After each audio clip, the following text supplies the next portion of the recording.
قبیلے سے تعلق رکھتے تھے، بکتے بکاتے مدینے میں آ کے بکے، پھر نگاہ مصطفیٰ میں بک گئے صلی اللہ علیہ وسلم۔ بڑے تگڑے قبیلے سے تعلق تھا۔ یا حضرت عمر نے فرمایا میں آپ کو گورنر کا، جی جیسے آپ کا حکم ہے امیر کی بات ماننا، گورنر بن گئے۔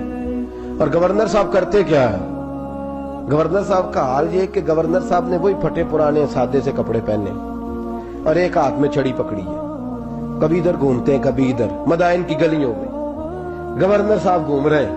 اللہ اکبر۔ جہاں سواریاں اترتی تھی نا شہر کی، لوگ جو کرایہ لے کے گھوڑوں پہ سوار کرتے تھے، جہاں وہ لا کے اتارتے تھے، وہاں ایک شخص اترا، مہمان آیا کسی کے گھر میں مدائن، وہ شخص مہمان آیا تو اس کے بعد بڑے بڑے بکسے تھے، اس نے حضرت سلمان فارسی کو گھومتے دیکھا، کہنے لگے او غلام ادھر آئے نا، او بولیے او غلام ادھر آ۔ حضرت سلمان فارسی کہنے لگے جی جناب، کہنے لگے میرا سامان اٹھا اور فلاں گھر میں میں نے جانا چھوڑ کے آ۔ جرت تو کرے کوئی جرت تو کرے کونسلر صاحب کو بھی آواز دینے کی، طاقت تو کرے کوئی، ایک معمولی سپاہی کو بھی کہنے کی جو نہ سب انسپیکٹر ہے نہ وہ کسی عہدے پہ فائل ہے، صرف ایک سادہ قوم کا وہ پہرے، اس کو کہہ کے تو ادھر آؤ غلام، بھائی گورنر کوئی کہہ دیا۔ گورنر صاحب نے سر کے اوپر بکسا اٹھایا ہے اور گلیوں میں گزر رہے، کہتے ہیں بھائی غلام کو رستہ دے دو، ذرا سامان وزنی ہے، ذرا غلام کو رستہ دے دو، سامان وزنی ہے، پیچھے ہٹ جاؤ، ذرا رستہ دے دو۔ شہر میں داخل ہوئے تو لوگ دوڑے آئے، کہا حضور ہمیں دے دیں۔ فرمایا نہیں، اس نے مجھے کہا ہے غلام اٹھا۔ وہ شخص شرمندہ ہو گیا، کہنے لگا حضور مجھے کب خبر تھی کہ آپ گورنر ہیں، غلطی ہو گئی، میں غلام کہہ بیٹھا۔ حضرت سلمان فارسی رو پڑے، فرمانے لگے تو میرا محسن ہے، تو نے تو مجھے میری اوقات یاد کرا دی ہے، میں غلام ہوں، میں کھجوریں بیچا کرتا تھا، میں مدینے میں نوکری کرتا تھا، تو نے اچھا کیا ہے۔ فرمایا نا تو میرا محسن ہے، تو نے مجھے یاد کرا دیا، میں کیا نا اب میں ہی لے کے چلوں گا۔ رستے میں جا رہے ایک شخص دوڑا آیا، کہنے لگا حضور وزنی بڑا ہے مجھے دے دیں، یہ بادشاہ ہے، فقیری ہو رہی ہے، حضور وزنی بڑا ہے مجھے دے دے، میں اٹھا لیتا ہوں۔ تو حضرت سلمان فارسی فرمانے لگے پہلے وعدہ کر قیامت کے دن میرے گناہوں کا بوجھ اٹھا لے گا، وعدہ کر، تو کہے گا اللہ کے حضور کے یا اللہ سلمان کے جو پاپ ہے ان کا بوجھ میں اٹھاتا ہوں۔ کہنے لگا حضور میں تو اپنا نہیں اٹھا سکتا۔ فرمایا پیچھے ہٹ جاؤ، اگر وہاں میرا کوئی بوجھ نہیں اٹھا سکتا تو یہاں بھی کوئی نہ اٹھائے۔ حضرت سلمان فارسی رضی اللہ تعالیٰ عنہ گورنر ہے صوبے کے۔ میرے دوست، ہماری یہ جو جھوٹی انا ہے نا، لوگ میرا استقبال کرے، مجھے اٹھ کے ملے، مجھے پروٹوکول دے، میرا نام جپے، میں ہوتی رہے ہر جگہ، بس مجھے ہی لوگ جانے۔ اور میرے عزیز اس دھندے سے باہر آ، نفس پرستی کی اس جنگ سے نکل آ، اپنے مزاج کی اس قلت سے نکل آ، اپنے آپ کو جو بات نہیں بھی آتی ہوتی اس میں بھی ہم دخل دے کے اپنا کوئی نہ کوئی پیغام اور جملہ ضرور بیان کرنا چاہتے ہیں۔ بھئی ہمارا بھی نام لکھ لو، ہم بھی شامل ہیں، ہمیں بھی پتہ ہے اس گورکھ دھندے کا کچھ نہ کچھ، ہمیں بھی شامل کر لو۔ یہ نفس پرستی کی جنگ ہے، اس سے نکلو۔ اگر رب کریم نے بادشاہی دی ہے تو اس میں فقیری کرو، کبھی کبھی اپنے کپڑے خود استری کر لینے چاہیے، نہیں نہ بولے آپ لوگ؟ مشکل کام بتا دیا نا میں نے، کس کے کپڑے استری کرنے کو کہا جی؟ اللہ خیر کرے، میں کیا رہے، میں تو ماڑے دی گل کر چھڑی، بولے نہیں نا آپ لوگ۔ کبھی کبھی اپنے کپڑے خود استری، کبھی کبھی اپنے جوتے خود پالش کر، کچھ نہیں فرق ہوتا، اس سے آپ کا نفس کچلا جائے گا۔ کبھی کبھی نا، کبھی کبھی باوجود موٹر سائیکل اور گاڑی کی موجودگی میں پیدل سفر کر لینا چاہیے، کچھ نہیں فرق ہوتا۔ کبھی کبھی کوئی آدھا کلو چینی پکڑ کے دکان سے خود اپنے، کوئی نہیں کہنے لگا کہ غریب ہو گئے ہیں، ویکھو جی انہیں آدھا کلو کھانڈل، کہنے دو کو کہتا ہے، کچھ نہ کچھ اپنے نفس پہ بوجھ ڈالیں۔ بھئی کبھی کبھی آپ بھی، کبھی جو آپ کا ملازم ہے نا گھر میں، اس کو بٹھا کے کہا کریں بیٹھ یار میرا دل کرتا ہے میں تمہیں چائے بنا کے دوں۔ کبھی کہا کریں گھر والوں کو بیٹھو آج میں تمہیں کھانا گرم کر کے دے دیتا ہوں، کچھ فرق نہیں آنے لگا، عزت شان میں کوئی کمی نہیں آنے لگی۔ کبھی کبھی یہ کام، وہ جو گھومنے والی کرسی رکھی ہوئی ہے نا جس پہ بیٹھ کے ہم حساب کرتے ہیں، کبھی کبھی اس پہ کسی غریب کو بھی بٹھا کے دیکھیں، کچھ نہیں فرق آنے لگا۔ یہ نفس پر کچھ کوڑے برسائیں تاکہ یہ کچھ سمجھدار ہو جائے۔ یہ جو ہم نے بڑی لمبی چوڑی اپنے لیے جھوٹی انا کے دروازے کھول رکھے ہیں، یہ روز ہمیں دور کر رہے ہیں۔ جو نفس پرستی کی جنگ ہوتی ہے یہ بندے کو اللہ کے دروازے سے دور لے جاتی ہے، یہ نبی پاک کی محبت دل سے نکالتی ہے، یہ ذہن کے اندر اچھی سوچ نہیں آنے دیتی۔ ذہن میں جب بھی کوئی بات آتی ہے بری آتی ہے۔ تکبر اور غرور والے جو لوگ تھے نا ان کا کبھی کچھ نہیں ہو سکا۔ جس نے کہا ہے مجھے چودھری صاحب کو، وہ بیچارہ اسی چکر میں رہا ہے، اور لوگ آگے گزر گئے ہیں. جس نے کہا مجھے سیٹھ صاحب کو وہ اسی گڑبڑ میں رہا ہے اور لوگ آگے بیت گئے ہیں. دنیا میں کوئی پیشہ برا نہیں. ملت کے جوانوں، یہ تم نے کہا ہے نا کہ یہاں اگر ہم کسی گلی میں مزدوری کریں گے تو لوگ کہیں گے مزدور ہے، لیکن اگر یورپ میں جا کے ہم کریں گے تو کسی کو کیا پتا چلے؟ اور دیس اپنے دیا ولہ نالو تمبے لالا کھائیے، امی غیر ملک دے باغاں اندر میوے کھان نہ جائیے. اپنی مٹی پہ چلنے کا سلیقہ سیکھو. کسی کے سنگ مرمر پہ چلو گے تو پھسل جاؤ گے. عزیزو، ہم آج اس بادشاہی میں فقیری کے حسن سے ناش نہ. حضرت عمر فاروق رضی اللہ تعالیٰ عنہ مدینے کی گلی سے گزرے، امیر المومنین ہے، مدینے کی گلی سے گزر رہے ہیں. ایک گھر کے اندر سے بچیوں کے رونے کی آواز آئی. بچیاں رو رہی ہیں اور بچی اپنی ماں سے کیا کہتی ہے؟ کہتی ہے اماں ابو بکر تو اب انتقال کر گئے.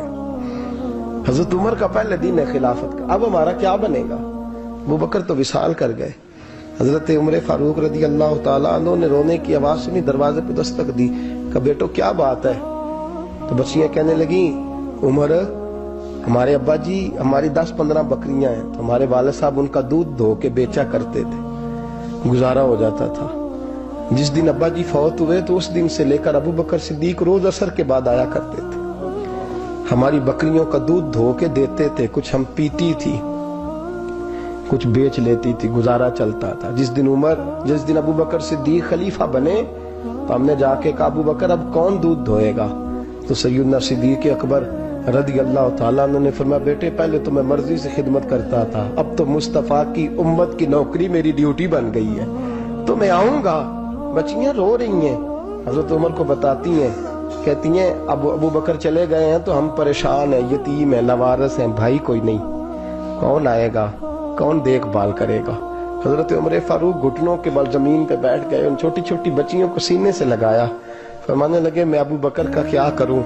میرے لیے رستے بڑے مشکل کر گیا ہے. میں اس کے کس بادشاہ وقت ہو کے وہ غریبوں کے گھروں میں آ کے ان کی بکریوں کا دودھ بھی دوتا تھا، امیر المومنین ہو کے یہ رنگ بھی تھا. پر میں بیٹیوں فکر نہ کرنا، جب تک عمر زندہ رہے گا، عمر آتا رہے گا، یہ نوکری کرتا رہے گا. کچھ دن بیتے تو حضرت عمر فاروق کو یاد آیا اوہو مدینے میں ایک بوڑھی اماں بھی رہتی ہے جس کا کوئی گھر کا کام کرنے والا نہیں اور جس بی بی کا کوئی بال بچہ نہیں اور آنکھوں سے بھی وہ نابینی ہے. حضرت ابو بکر صدیق رات کے سناٹے میں جایا کرتے تھے، اس کے گھر میں جھاڑو دیتے تھے. یہ بادشاہ ہے، اس کی فقیری کا رنگ دیکھو. اس کو کنویں سے پانی بھر کے لا کے دیتے تھے. اور یہ لفظ آپ سنیں گے تو حیران ہو جائیں گے. اس بوڑھی اماں کے لیے نا ایک کونے میں گھر میں دور بار شیر میں ایک جگہ کھود دی تھی جہاں وہ بی بی پخانہ اور پیشاب کرتی تھی. امیر المومنین حضرت ابو بکر صدیق رات کو جاتے تھے اور اس کا وہ پخانہ وہاں سے اٹھا کے باہر پھینک کے آیا کرتے تھے. اس عورت نے پیغام بھیجا کہ عمر سے کہو میری بھی ڈیوٹیاں تو نے سر انجام دینی ہیں. عمر فاروق ساری رات کام کرتے، سناٹا گہرا ہوتا تو جھاڑو دبایا ہے بغل میں اور عمر فاروق نکلے ہوئے اس بی بی کے گھر میں جھاڑو دیا جا رہا ہے. حضرت انس بن مالک فرماتے ہیں میں نے آخری عمر میں بھی اس بوڑھے عمر کو دیکھا ہے، اس بڑھاپے میں بھی میں نے اس شخص کو دیکھا ہے کہ جب وجود کمزور ہو گیا، داڑھی سفید ہو گئی، لیکن پھر بھی اس کا انداز نہیں بدلا.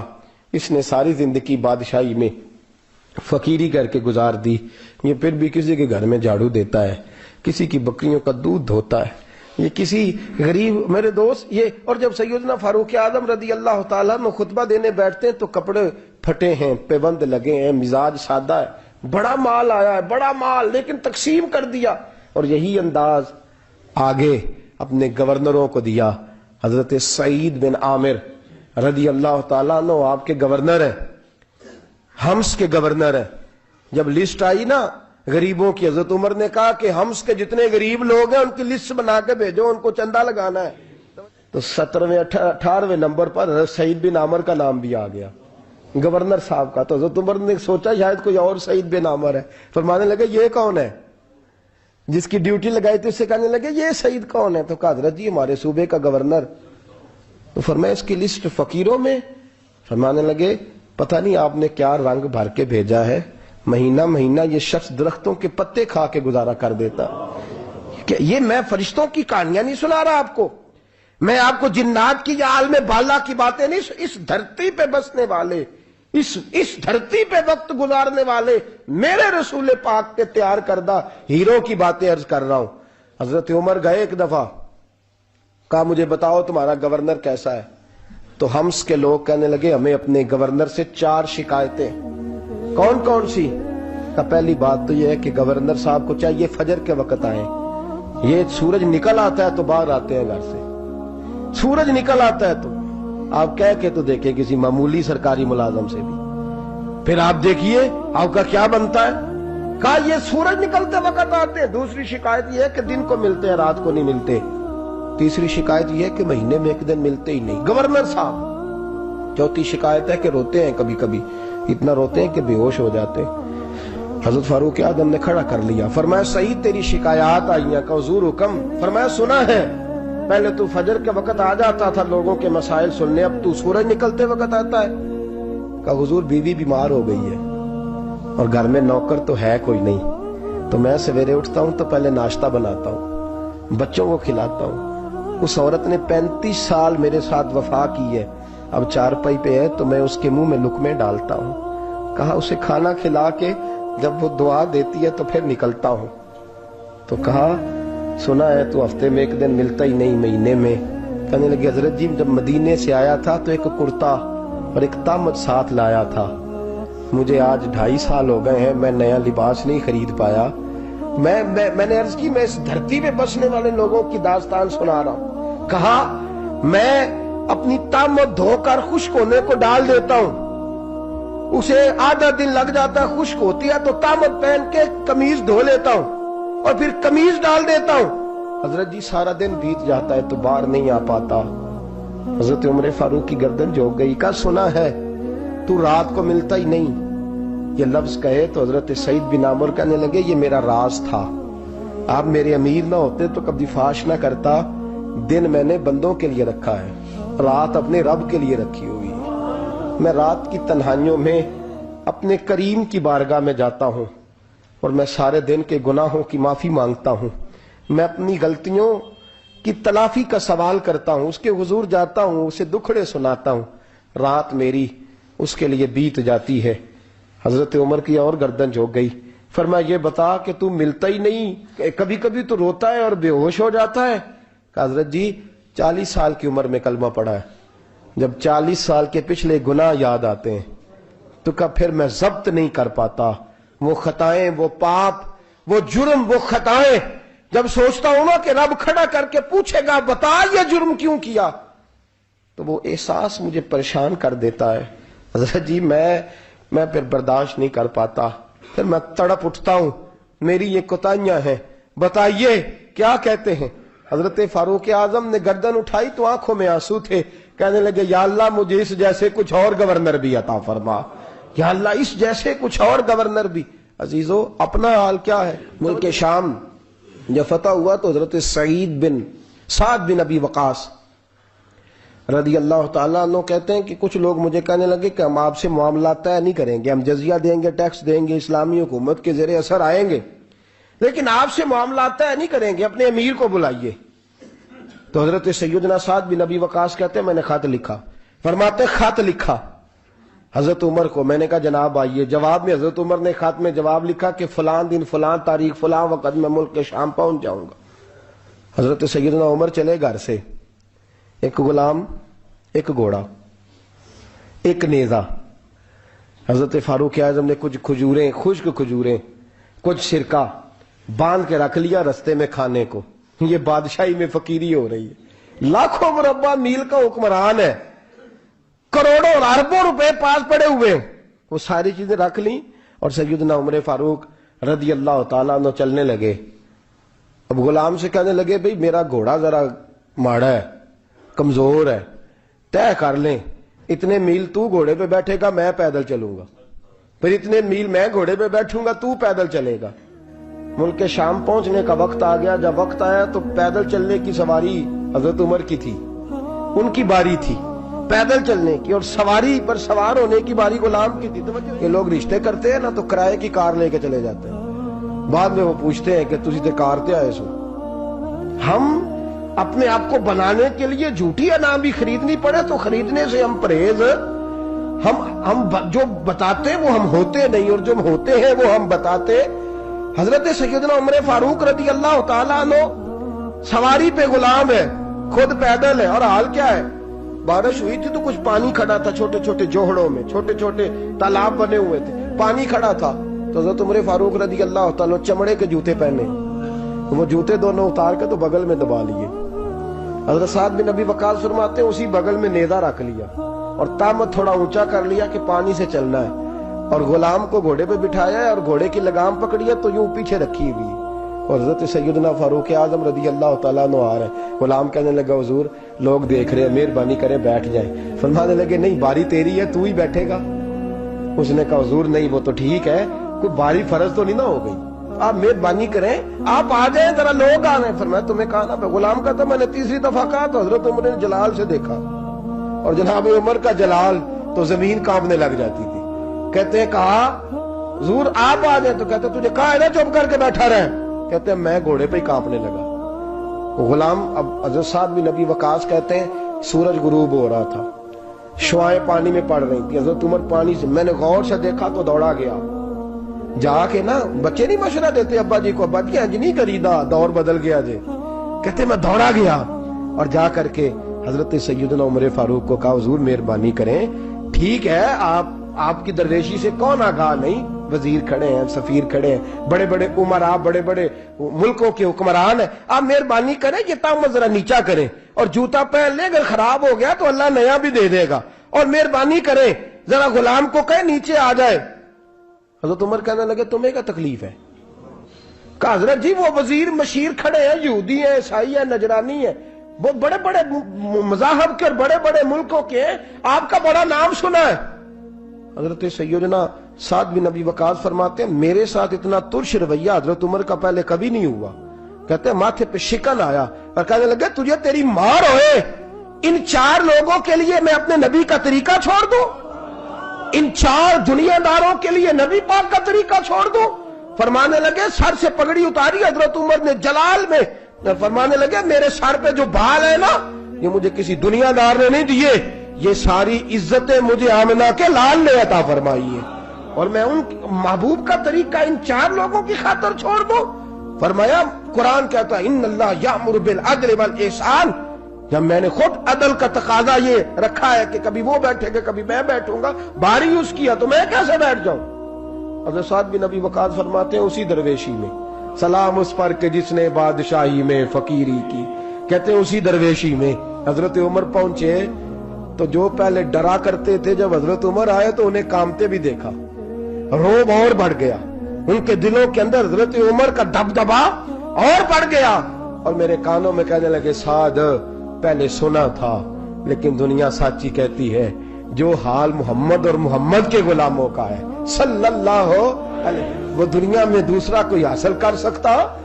آج ہمارے میرے آقا مدینے میں مجھے بھی اب بلا لیجئے، میرے آقا مدینے میں مجھے بھی اب بلا لیجئے. ترستی ہے میری آنکھیں، ترستی ہے میری آنکھیں، مجھے روضہ دکھا دیجئے، میرے آقا مدینے